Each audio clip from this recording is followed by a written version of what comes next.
ये आकाशवाणी गोरखपुर है। अब आप विकास राय से क्षेत्रीय समाचार सुनिए। केंद्रीय संस्कृति मंत्री जी किशन रेड्डी ने कहा कि वाराणसी भारत की सांस्कृतिक राजधानी है और ये गर्व की बात है कि कल G20 देशों के संस्कृति मंत्री यहाँ पिछले 2 दिनों के दौरान हुई संस्कृति कार्य समूह की बैठक के निष्कर्षों पर आधारित घोषणा पत्र जारी करेंगे, जिसे वाराणसी घोषणा पत्र के नाम से जाना जाएगा। श्री रेड्डी आज वाराणसी में G20 देशों के संस्कृति मंत्रियों की बैठक की पूर्व संध्या पर संवाददाताओं को संबोधित कर रहे थे। वाराणसी में कल शुरू हुई G20 देशों के संस्कृति कार्य समूह की बैठक का आज शाम समापन हो गया। कल G20 देशों की संस्कृति मंत्रियों की बैठक होगी। संस्कृति मंत्रालय के सचिव गोविंद मोहन ने बताया कि घोषणा पत्र में शामिल मुद्दों और विषयों पर व्यापक सहमति बन चुकी है और कल संस्कृति मंत्रियों की बैठक के बाद इसे जारी किया जाएगा। इससे पूर्व आज G20 देशों के संस्कृति कार्य समूह की बैठक में सुबह के सत्र में संस्कृति और विदेश राज्य मंत्री मीनाक्षी लेखी ने कहा कि संस्कृति में शिक्षा और लैंगिक समानता को बढ़ावा देने जैसे स्थायी लक्ष्यों को प्राप्त करने में महत्वपूर्ण भूमिका निभाने की क्षमता है। उन्होंने कहा कि संस्कृति में अर्थव्यवस्था को भी विस्तार देने की क्षमता होती है और वाराणसी के लोग इस बात को भली भांति जानते हैं। उन्होंने कहा कि काशी विश्वनाथ धाम के पुनर्निर्माण के बाद बड़ी संख्या में वाराणसी आने वाले लोगों ने यहाँ की अर्थव्यवस्था को गति प्रदान की है। प्रदेश में अगले माह इंटरनेशनल ट्रेड शो का आयोजन किया जाएगा। ग्रेटर नोएडा के India expo centre and mart में 21 सितंबर से 25 सितंबर तक होने वाला ये प्रदेश का पहला इंटरनेशनल ट्रेड शो होगा। मुख्यमंत्री योगी आदित्यनाथ ने कल लखनऊ में उच्चाधिकारियों के साथ इस संबंध में समीक्षा बैठक में कहा कि राष्ट्रपति द्रौपदी मुर्मू इस ट्रेड शो का उद्घाटन करेंगी। उन्होंने कहा कि इंटरनेशनल ट्रेड शो के माध्यम से पूरा विश्व उत्तर प्रदेश के अद्भुत शिल्पकला, पाक कला और संस्कृति को निकट से देखेगा।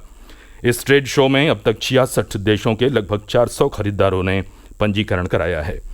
मुख्यमंत्री ने अधिकारियों को निर्देश दिया कि अन्य देशों में तैनात भारतीय राजदूतों से लगातार संपर्क कर ज़्यादा से ज़्यादा विदेशी खरीदारों, उद्यमियों और कंपनियों को आमंत्रित किया जाए।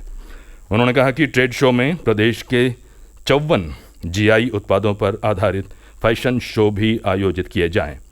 श्री योगी ने कहा कि 5 दिवसीय इस आयोजन में प्रदेश की कला संस्कृति को दर्शाते हुए कार्यक्रम आयोजित किए जाएं। प्रदेश के लोक निर्माण मंत्री जितिन प्रसाद ने कहा है कि मुख्यमंत्री योगी आदित्यनाथ के नेतृत्व में उत्तर प्रदेश देश में निवेश का सबसे पसंदीदा राज्य बनकर उभरा है। उन्होंने कहा कि हाल ही में भारतीय रिजर्व बैंक की ओर से जारी किए गए आंकड़े इस बात की पुष्टि करते हैं। श्री जितिन प्रसाद आज अम्बेडकर नगर में विभागीय योजनाओं की समीक्षा और पार्टी कार्यकर्ताओं के साथ बैठक के बाद संवाददाताओं से बातचीत कर रहे थे। अभी कुछ दिन पहले ही आपने देखा होगा अखबार के राष्ट्रीय स्तर पे सुर्खियां थी कि जो माननीय मुख्यमंत्री जी ने बीड़ा उठाया है, उत्तर प्रदेश में जो परिवर्तन दिखाई दे रहा है, इन्वेस्टमेंट डेस्टिनेशन भारत का उत्तर प्रदेश बन गया है। ये बैंक के आंकड़े कह रहे हैं, हम नहीं, कि सबसे ज्यादा निवेश उत्तर प्रदेश की धरती पे हो रहा है। और ये 6 वर्ष का माननीय मुख्यमंत्री योगी आदित्यनाथ जी के कार्यकाल में उत्तर प्रदेश परिवर्तन हो गया है। जहाँ कोई आना नहीं चाहता था सपा बसपा के जमाने में, आज देश और दुनिया की नजरें यहाँ लगी हैं। निवेश, उद्योग और जो सबसे पहली प्राथमिकता है और वो है नौकरी, आमदनी, उसकी व्यवस्था ये सरकार कर रही है और उत्तर प्रदेश नंबर 1 राज्य देश का बन के उभरेगा। प्रदेश में फाइलेरिया उन्मूलन अभियान के तहत वृहद दवा सेवन अभियान चल रहा है। गोरखपुर के जिलाधिकारी कृष्णा करुणेश और SP ट्रैफिक श्यामदेव ने आज फाइलेरिया रोधी दवा का सेवन किया। जिलाधिकारी ने लोगों से इस दवा का सेवन करने की अपील की है। नमस्कार, मैं कृष्ण करुणेश, जिलाधिकारी गोरखपुर, आप सभी को याद दिलाना चाहता हूं कि लाइलाज बीमारी फाइलेरिया से बचने के लिए इस समय जिले में MDA नाम से अभियान चल रहा है, जो 28 अगस्त तक चलेगा। इस अभियान के दौरान आशा, आंगनवाड़ी कार्यकर्ता एवं स्वास्थ्यकर्मी बचाव की दवा अपने सामने खिला रहे हैं। मैंने खुद इस दवा का सेवन किया है। यह सुरक्षित तथा इफेक्टिव है। तो आइए हम सभी संकल्प लें कि इस दवा का सेवन कर इस अभियान को सफल बनाएं।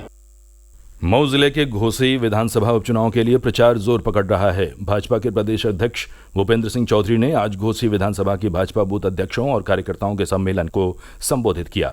उन्होंने कहा कि भाजपा के शासनकाल में उत्तर प्रदेश में कानून व्यवस्था बेहतर हुई है और संगठित अपराध समाप्त हो गया है। श्री चौधरी ने कहा कि प्रदेश में भाजपा के लिए सकारात्मक माहौल है, जो पार्टी के कर्मठ कार्यकर्ताओं के परिश्रम का परिणाम है।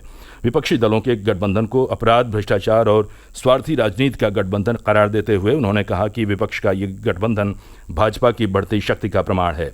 इस अवसर पर प्रदेश सरकार के मंत्री सूर्य प्रताप शाही, अनिल राजभर, दयाशंकर सिंह, गिरीश चंद्र यादव, बेबी रानी मौर्य, दानिश आजाद अंसारी सहित बड़ी संख्या में कार्यकर्ता उपस्थित रहे। समाचार समाप्त हुए। नमस्कार।